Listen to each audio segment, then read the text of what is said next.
Hello ma belle étoile, aujourd'hui je t'emmène avec moi dans les événements organisés par Jap Bastille.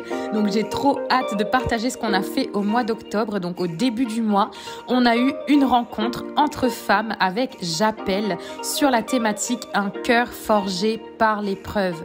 Et on a eu l'immense honneur de rencontrer Summer qui nous a partagé son expérience et nous avions vraiment été fortifiés par son partage. Il veut servir Dieu. Donc si je fais sur une petite liste comme ça, je ne vois aucune raison de dire non, tu restes à distance.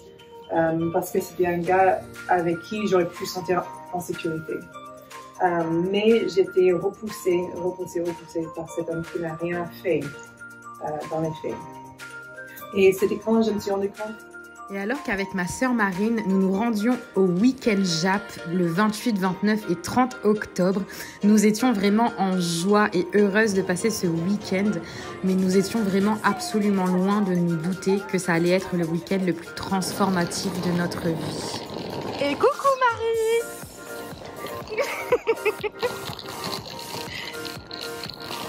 Welcome. Thank you. Merci.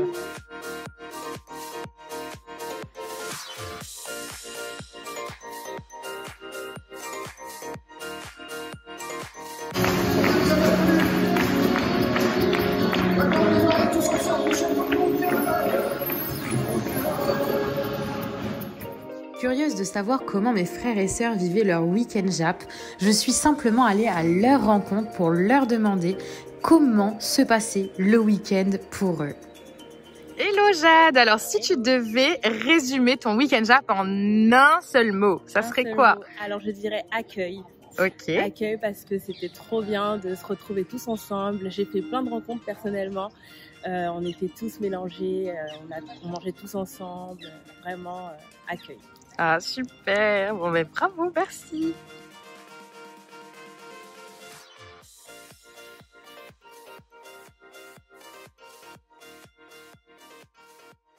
Aux yeux, je dis, c'est pas facile de voir que les femmes puissent. Ok, je vais expliquer un petit peu pourquoi j'avais la larme aux yeux, mais j'étais saisie par cette scène parce que je vois cette femme qui a toutes les capacités de dire les choses, de même peut-être conduire le royaume, de faire quelque chose, d'avoir un impact.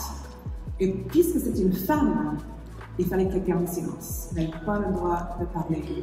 Et elle exprime, en gros, ce qu'elle dit dans cette chanson, et c'est la suivante. Elle dit, vous allez peut-être essayer de me faire taire, mais je ne garderai pas le silence. Vous essayez de supprimer ma voix, mais je vais quand même la faire entendre. Et c'est très puissant, le message qui est véhiculé par ce chant. J'étais complètement saisie. Vous savez que cette histoire, ça se passe dans une région dans le monde où encore aujourd'hui, les femmes doivent se battre pour voter, doivent se battre pour avoir cette liberté que nous avons ici, et c'est mieux ici en France. Et c'est encore un sujet délicat, un sujet où il y a une lutte sur ce sujet. Et je pense que quelque chose qui se passe dans le cœur d'une femme dit, mais je suis aussi quelqu'un avec une valeur, je suis aussi quelqu'un qui a quelque chose à dire. Je devrais avoir le droit de parler. Et vous connaissez le film, elle arrive à faire comprendre les choses, et puis c'est une belle histoire. Nous vivons dans une culture, ici en France, merci Seigneur, où nous avons la liberté. Nous pouvons parler, on a le droit de parler. C'est pas toujours pareil partout où on va aller. Mais je pense que dans la chose que parfois la société ne limite pas, nous-mêmes parfois on s'impose une limite. Parce qu'on se dit peut-être j'ai pas le droit ou je n'ose pas, ou est-ce qu'on va m'écouter, ou est-ce que ça vaut le peine de le dire, ou est-ce que les gens vont s'intéresser dans ce que j'ai à dire, et on se limite nous-mêmes. Alors qu'on a le droit, c'est pas un problème en moi. Mais... Coucou Anaïs, alors si tu devais résumer ton week-end Jap en un mot. En un mot ouais. Je dirais édifiant. Édifiant parce que pour les échanges qu'on a eus avec les frères et sœurs, pour le contenu aussi des prédications et des différents ateliers qu'on a eus, donc je dirais édifiant. Super, mais gloire à Dieu, hein. Merci. Moi, personnellement, en tout cas, c'est ça qui m'a fait croire.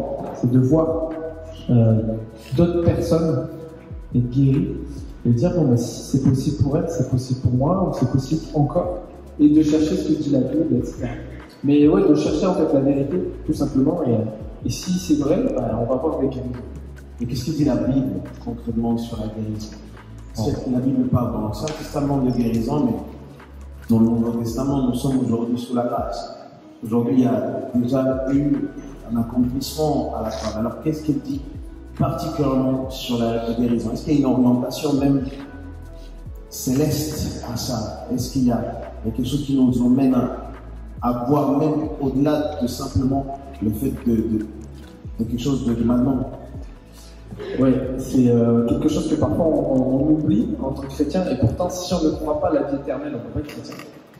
Mais c'est vrai que la guérison est intimement liée au salut. Je vais vous lire les passages qui parlent de ça dans la Bible, parce que il ne faut pas occulter la guérison du plan de l'éternité. C'est-à-dire, si je vois la guérison que terrestre, je peux être déçu, parce que je suis sûr que peut-être vous connaissez aujourd'hui des gens qui pourtant connaissaient Dieu, marchaient avec lui, et qui sont morts sans être guéris d'une maladie ou d'autre chose. Et moi j'en connais aussi, et pourtant c'est des gens qui marchent vraiment, qui aiment vraiment Dieu. Et il faut croire qu'il y a la guérison pour l'éternité en fait. D'accord? C'est-à-dire que le plan de Dieu à long terme, c'est-à-dire dans le terme de l'éternité, c'est toujours la guérison. Ok?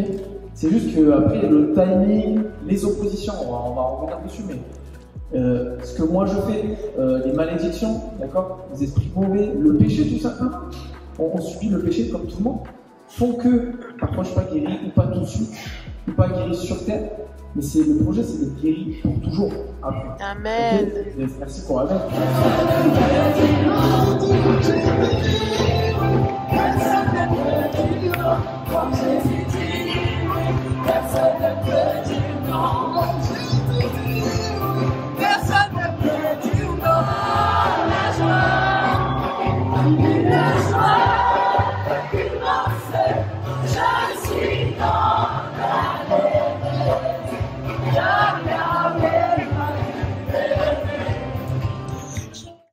Si le week-end Jap a été synonyme de dynamisme, d'édification, d'exhortation pour les uns, eh bien ça a été aussi un moment de paix et de guérison pour d'autres.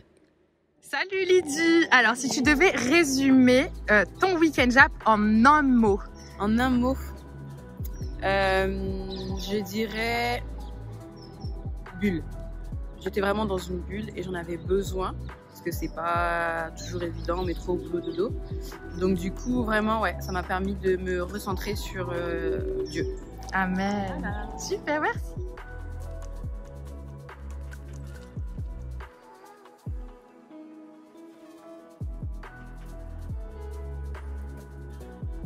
Coucou John. Alors si tu devais résumer ton week-end Jap en un mot, ça serait lequel? Ce serait la paix. Puisque j'ai senti une atmosphère de paix, comme si le Saint-Esprit englobait le lieu de sa présence. Et j'avais vraiment besoin d'un break avec toute la folie qui se passe à l'extérieur. Et au niveau des prédications, de la louange, des ateliers, ça a revigoré cette paix en moi. Et je veux transporter cette paix, avoir des moments de qualité avec le Seigneur, même après. Amen. Ouais. Que la paix du Seigneur soit avec toi alors. Alors c'est vraiment avec un cœur rempli d'amour et de joie et de paix que je dis merci mes frères et sœurs, merci Jap Bastille, merci Souffle Nouveau, merci au pasteur, soyez bénis.